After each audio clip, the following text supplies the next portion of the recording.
What is up, YouTube? It's March 9th, 1:30 p.m. We are in Peoria, Illinois, just getting ready to head to Badlands for the weekend, giving the Rough Country Lift a new test. I've got all my stuff laid out behind me.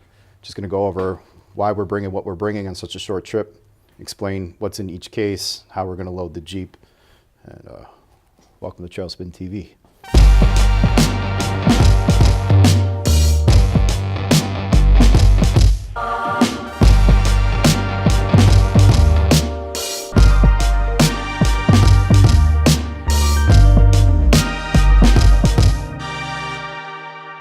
All right, so basically everything is kind of broken down into different groups. And we have everything for camp here: chair, cot, extra tent, backup tent. This is a big 6-person tent. Sleeping mats, 2 sleeping bags, and garbage bag, which gets strapped to the back of the Jeep. 3 big Plano cases. 2 of them get strapped to the top. One of them's just got, since we're going cold camping, we got wool blankets, nice and heavy. Tent heater, which hooks up to propane. This case has all the dry food, all the kitchen stuff, so there's about enough food in here to last about a week if we needed. You know, just some easy skillet stuff, some hot chocolate, canned soup, canned tuna, all the kitchen essentials. Got spices, got pots, pans, coffee mug, coffee percolator. There's a flashlight in here. All basic stuff: coffee, paper towels, garbage bags, Overland bound base camp flag. Once this is full, just stick the stove on top. This gets strapped to the top of the Jeep because we don't need to get to it very often. This plastic case has all my tools: extension cord, air compressor, basic hand tools, gloves, zip ties, wire cutters, motivators. Got this bag has all my sockets, wrenches. We have a complete socket set here. Extra fluids, clothespins, Dremel in case we got to cut something. Another motivator, giant wrench. There's a parts grabber in here, some drill bits, some screwdriver tips. That stays in the Jeep in the back just in case we get stuck somewhere and you need to do a quick repair on the trail. That stays on the Jeep at all times. This case here has all our recovery gear. Remote for the winch.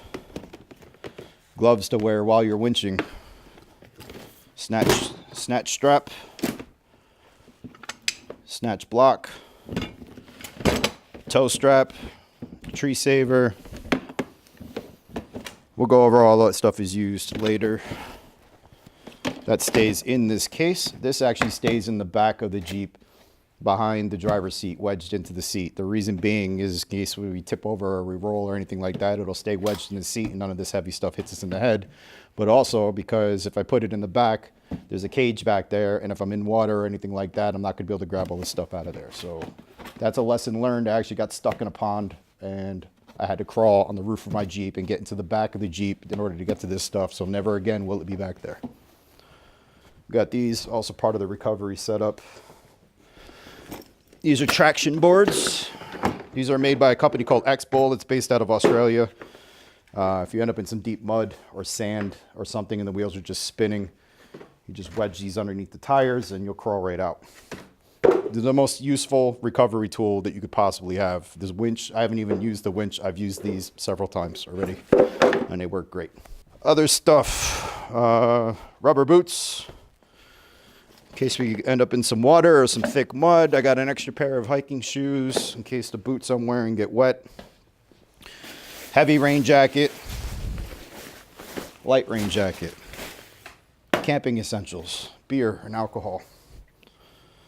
Got the cooler for everything that needs to stay cold. 6 gallons of water, drinking water that's drinkable. It doesn't taste very good. It tastes kind of plasticky, but it's safe to drink, and it's an easy way to carry around a lot of water. CB antenna for onboard communications. I don't leave this on because it sticks out like a sore thumb and I don't want people stealing it. And then we have our flag. Whenever you go to an off-road park, They make you put a flag on your vehicle, so it's a safety thing, so you can see people coming up over hills, around corners, stuff like that. They make you buy one if you don't have one. I have one from the last time we went, so that's going to get put on as well. It's a 20-pound propane tank. This gets attached to this hose. This hose will let me attach to the tent heater. We can run the tent heater for, I think, like 40 hours with a 20-pound propane tank. And if I need to, I can hook it up to the stove in case we don't have any small tanks, but I do have small tanks. So in this bag, this is kind of just campy stuff.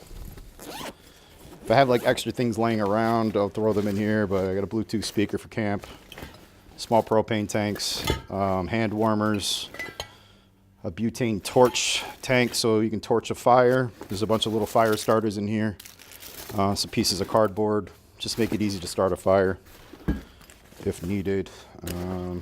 This outside pocket has a bunch of batteries. All kinds of AAA batteries, AA batteries, D batteries, just in case anything like a flashlight or anything like that runs out of batteries. Those are in here. Outside pocket, since again we're going cold camping, gotta have your hand warmers. Stick these in your sleeping bag, stick them in your pockets, keep yourself warm. Emergency blanket, just in case. In here is just a bunch of again, more tools, just stuff that I use all the time. You know, vice grips, wire cutters, always some extra flashlights. There's a utility knife in here. Just stuff I need to grab real quick without having to take the big case off the top of the Jeep. 13mm wrench, which is used for like everything on a Jeep, so that stays back here. So it's nice and easy to get to. In here is just a bunch of paracords, some extra rope, just in case I got to tie things up. Strapped in the back is an off-road jack, farm jack, high lift, whatever you want to call it. If you have a lifted suspension, you're going to need one of these to jack the vehicle off the ground. A regular jack doesn't work anymore because the vehicle's too high. I haven't had to use it. It's brand new. I just got the suspension added. Hopefully we don't have to use that and it stays nice and clean. You can also use it for winching yourself, using some straps or chains. If you're stuck, you can jack the vehicle up and you can push it off the jack. Sometimes you get yourself out of a sticky situation. You really want to avoid doing that because you have a chance of smashing up your Jeep, smashing your hands, your fingers, all that fun stuff.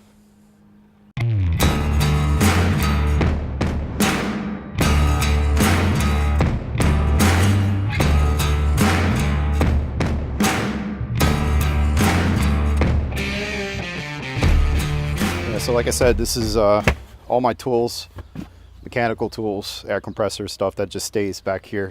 It's nice and easy to get to. Instead of being up on the roof, it's obviously a lot heavier than the other cases, so that's cool. Leo left that open. Thanks, Leo. It's kind of like playing Tetris. Just everything just kind of stacks in there. This stuff all get a rubber strap around it to hold it in place. And then the lighter stuff will be down here.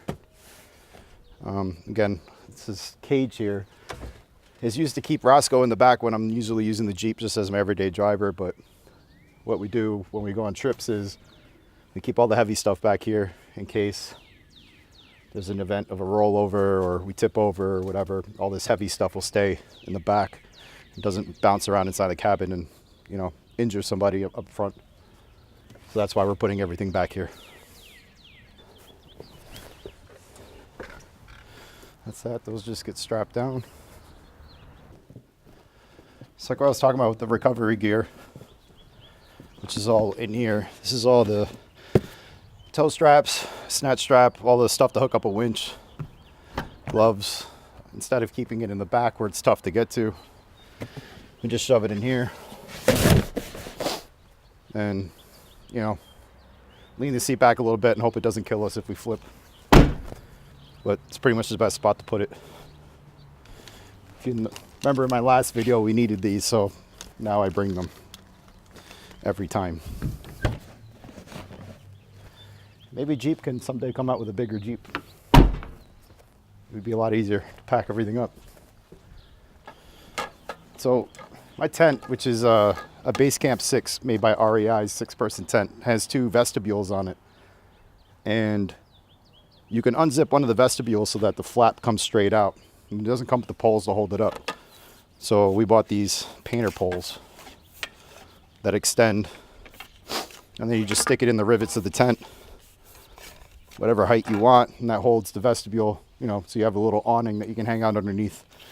The other use for these is when you're out on the trail and you come up to some water and you want to know how deep it is, you just extend these out. And you can stand on the shore of the puddle and you can just kind of tap around and see if there's any ruts or anything underneath the water, so you know what the, you know, how deep the mud is, how deep the water is, so you know what you're getting yourself into. And I just kind of keep these on the truck. They always come in handy for many, many things. You could beat the camera guy over the head with them if he gets out of line, stuff like that. And those just slide right behind the headrests in the back, so they're nice and easy to get to. Another big thanks to Leo, because he's such a crafty guy that he came up with that idea while he was in Walmart.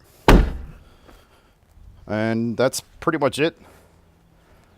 I just have to load up the cooler. I got to strap the trasheroo to the spare tire. Right now the trasheroo has a couple tarps in it. They're a little bit muddy from our last trip, so they're just going to stay back there till we get to camp. And then when we're set up at camp, all the garbage goes in the trasheroo. So it's strapped to the back of the Jeep and it's not inside and it's not stinking everything up. And that's pretty much what they're designed to do. Dude, you're not going. That's pretty much it. We're all packed up. We're going to head down to Badlands now and give all this new stuff a try. If you liked the video and you found it helpful, don't forget to give us a thumbs up. If you want to keep track of us and follow us on our future journey on the Trans-America Trail, make sure you hit subscribe, ring that notification bell, and thank you guys for watching TrailspinTV.